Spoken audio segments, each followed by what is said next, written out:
Hello students, welcome to St. Dennis online classes. Students, we are working from home. Student आज हमको topic discuss करना है Biot Savart law. Biot Savart law.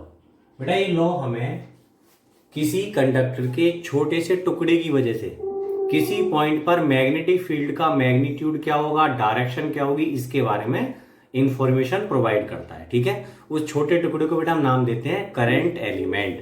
तो बेटे मैंने माना कि ये कोई वायर है इस टाइप से जिसमें बेटा करंट आई फ्लो हो रहा है। ओके, इस वायर का मैंने एक स्मॉल एलिमेंट ले रखा है बेटा डीएल।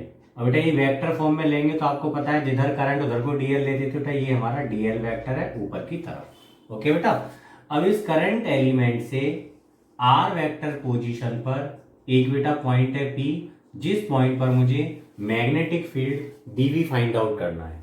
अब बेटा इस current element DL vector and R vector के बीच का बेटा जो एंगल है वो हमने कितना माना, थीटा। तो बेटा ये जो मैग्नेटिक फील्ड होगा पॉइंट पी पर, ये किस किस फैक्टर पर डिपेंड करेगा वो हम देखते हैं। Magnetic field at point P due to current element. Current element, बेटा करंट एलिमेंट को हम ऐसे रिप्रेजेंट कर सकते हैं I DL vector. I current हो गया, डायरेक्शन के लिए डीएल वेक्टर हो गया। I DL vector depends on following factors. तो बेटा हम फैक्टर्स को देखते हैं। पहला बेटा ये है कि जो मैग्नेटिक फील्ड होगा पॉइंट पी पर डीवी, बेटा वो जो वायर में करंट फ्लो हो रहा है उसके डायरेक्टली प्रोपोर्शनल होगा। दूसरा बेटा डीवी जो हमने करंट एलिमेंट लिया है जिसकी वजह से मैं फील्ड निकाल रहा हूं उसकी बेटा लेंथ के भी डायरेक्टली होगा। नेक्स्ट बेटा मैग्नेटिक फील्ड जो डीएल वेक्टर है और आर वेक्टर है उनके बीच का बेटा जो एंगल है उसके डायरेक्टली है।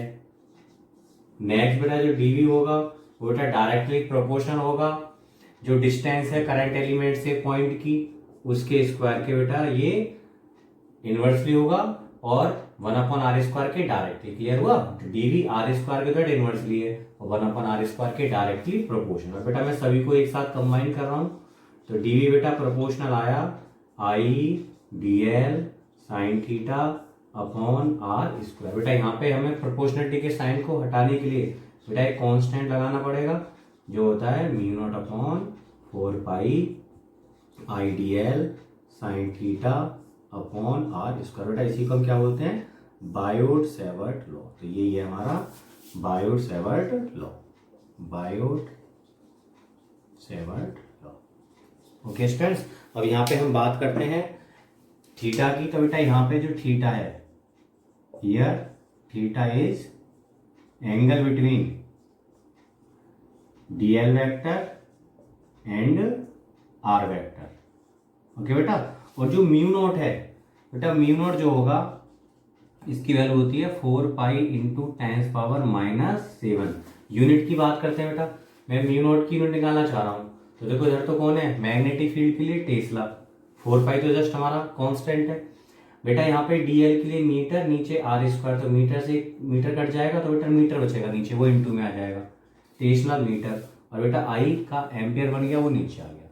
Is absolute permeability, permeability, absolute permeability of free space. जैसे बेटा इलेक्ट्रोस्टैटिक में होती थी परमिटिविटी, इलेक्ट्रोस्टैटिक्स में परमिटिविटी ऑफ फ्री स्पेस, बेटा ऐसे यहाँ पर मीडियम की जो प्रॉपर्टी है उसको हम क्या नाम दे रहे हैं, परमियाबिलिटी। तो म्यू नॉट यहाँ पर परमियाबिलिटी है फ्री स्पेस की। ओके स्टूडेंट्स, इस हम बात करते हैं vector form of Biot Savart law. तो बेटा हमने पढ़ा था बायोट सेवर्ट लॉ के अकॉर्डिंग जो मैग्नेटिक फील्ड था पॉइंट पी पर DB equal to mu naught upon 4 pi I DL sine theta upon R square. अगर बेटा वेक्टर फॉर्म की बात करूं तो डीवी वेक्टर इक्वल टू क्या आएगा बेटा, यहाँ पे मैं एन कैप लगा दूंगा। ओके, अब आपको पता है बेटा अगर मुझे वेक्टर फॉर्म में लिखना है, क्रॉस प्रोडक्ट की फॉर्म में लिखना होगा मुझे यहाँ पे से, तो मैं यहाँ देखूंगा मुझे दो वेक्टर की जरूरत है। आप देख रहे हैं यहाँ पे केवल एक ही वेक्टर दिख रहा है आपको डीएल वेक्टर, लेकिन आई तो स्केलर है तो मुझे दूसरा वेक्टर भी फ्रेम करना था बेटा। आर वेक्टर था मेरे पास और ऊपर तो आर है नहीं, तो बेटा मैं वेक्टर फॉर्म में अरेंज करने के लिए मैं r से मल्टीपल एंड डिवाइड कर रहा हूँ बेटा। ऊपर तो मैंने r से मल्टीपल कर दिया, ओके, और नीचे बेटा मैंने r से डिवाइड कर दिया, r स्क्वायर तो था r और लिख दिया।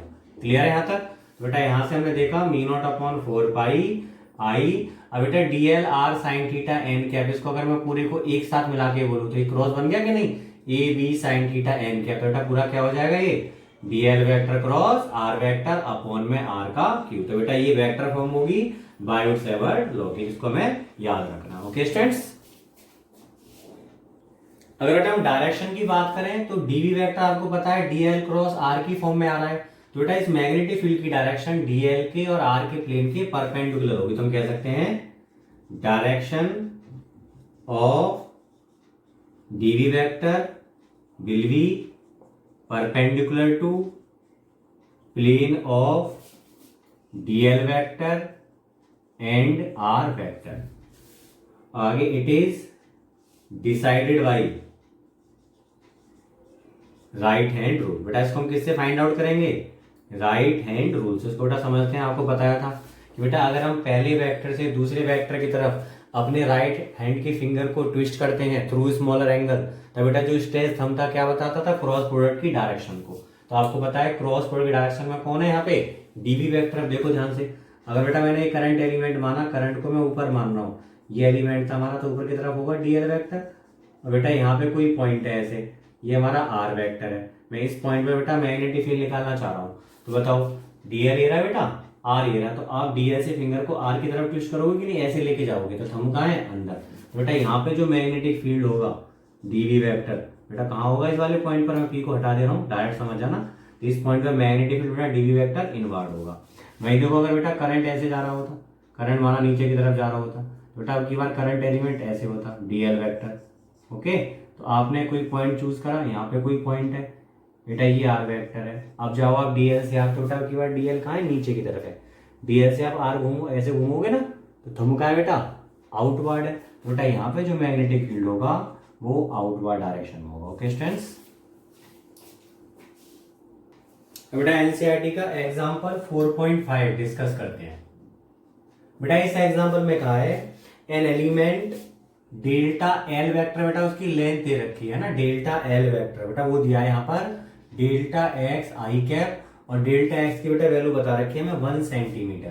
तो 1 centimetre I cap, it mean बेटा इसको मीटर में कन्वर्ट करेंगे तो 10 की पावर -2 आई कैप मीटर। ओके बेटा, ये हमें एक एलिमेंट दे रखा था, इज प्लेस्ड एट ओरिजिन। बेटा इसको कहाँ रखा गया, ओरिजिन पर रखा है। मान लीजिए ये ओरिजिन है।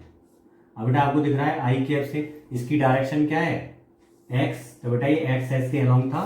बेटा ये हमारा डेल्टा एल वेक्टर है। ओके, अब इसके बाद बता रखा है कि जो इसमें करंट है वो 1 एम्पी, वो है 10 एम्पियर। बेटा इसमें जो करंट दे रखा था बेटा इस एलिमेंट में वो था I = 10 एम्पियर। आप जानते भी हो जिधर करंट होता उधर बेटा डेल्टा एल वेक्टर लेते हैं।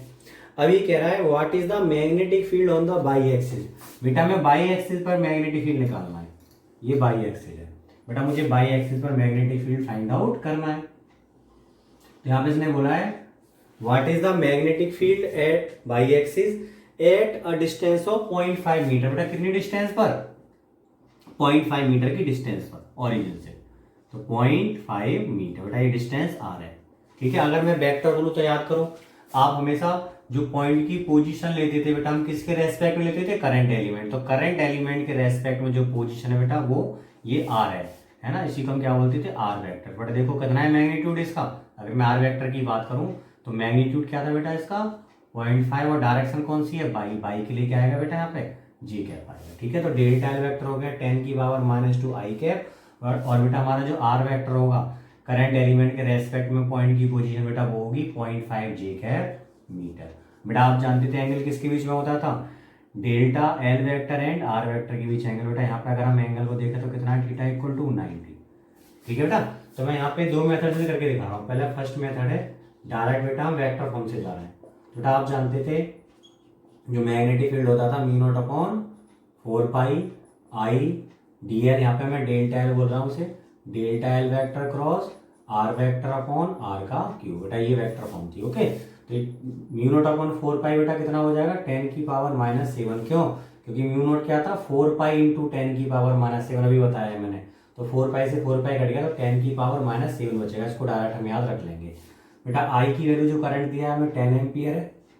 डेल्टा एल वेक्टर की वैल्यू 10⁻⁻2 आई कैप है क्रॉस, और बेटा जो आर वेक्टर दिया है वो है बेटा यहाँ पे 0.5 जे कैप। अपॉन में बेटा आर तो मैग्नीट्यूड था जस्ट, तो ये मैग्नीट्यूड क्या था इसका 0.5, तो 0.5 इंटू 0.5 इंटू 0.5, तो बेटा देखो 0.5 से 0.5 कैंसिल हो गया। अब देखो यहाँ से पॉइंट से पॉइंट हटाएंगे बेटा ऊपर 100 हो जाएगा ना, एक पॉइंट से 10 दूसरे से 10, तो बेटा 25 से 100 4 टाइम्स होगा, तो बेटा ऊपर तो आया 4 इंटू, अब 10 की पावर देखो -7, यहाँ से -6, ठीक है बेटा -6 बचा, और ये माइनस के 2 है बेटा, यहाँ पे क्या आएगा 10 की पावर -8 टेस्ला। क्लियर है बेटा यहाँ तक। और डायरेक्शन क्या होगी बेटा, आई क्रॉस जे क्या होता है, के होता है, तो यहाँ पे लिख देंगे हम के कैप टेस्ला।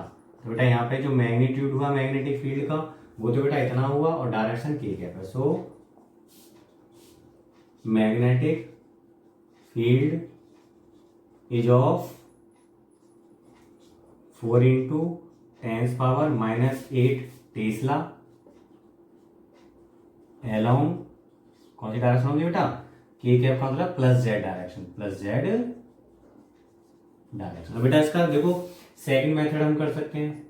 सेकंड मेथड में दोनों चीज अलग अलग निकालेंगे, डायरेक्शन अलग मैग्नीट्यूड अलग। तो बेटा डायरेक्ट हम जानते हैं मैग्नीट्यूड क्या होता है बेटा, dv equal to μ0/4 pi I delta L sine theta, सीधे हम बोल सकते हैं I delta L sine theta upon R का स्क्वायर। बेटा μ0/4 पाई की वैल्यू 10⁻⁻7, आई बेटा में दिया 10 और डेल्टा एल था 10⁻⁻2 इंटू बेटा साइन थीटा, थीटा में आपको पता है आर वेक्टर और एल वेक्टर के बीच का एंगल होता है, यहाँ पे बेटा 90 डिग्री हो गया, अपॉन डिस्टेंस बेटा ये 0.5 इंटू 0.5। तो अगेन इसको हम सॉल्व करेंगे तो यहाँ से कितना हो जाएगा 100, 4 टाइम्स कटेगा, 4 इंटू 10⁻⁻8 टेस्ला। ठीक है बेटा। और डायरेक्शन हम निकालेंगे किससे, यहाँ पे राइट हैंड रूल से, तो DB vector will be along, अब देखो राइट हैंड रूल से बेटा हमें पता है कि हम डेल्टा एल से कहाँ जाएंगे, आर की तरफ जाएंगे, डेल्टा एल से आर, आपको दिखा ना पहले डेल्टा एल उसके बाद आर है, तो डेल्टा एल से बेटा मैं आर जाऊंगा तो क्या दिख रहा है आपको बेटा आउटवर्ड, तो हम कह सकते हैं DB vector will be along Z axis according to right hand rule, right hand rule. तो इस तरह से हम कोई सा भी मेथड यूज कर सकते हैं, या तो डायरेक्ट वेक्टर फॉर्म लो सीधे आंसर आ जाएगा, या स्केलर फॉर्म लेके चलो मैग्नीट्यूड अलग आएगा, और बेटा राइट हैंड रूल से हम डायरेक्शन अलग फाइंड आउट करेंगे। Okay students.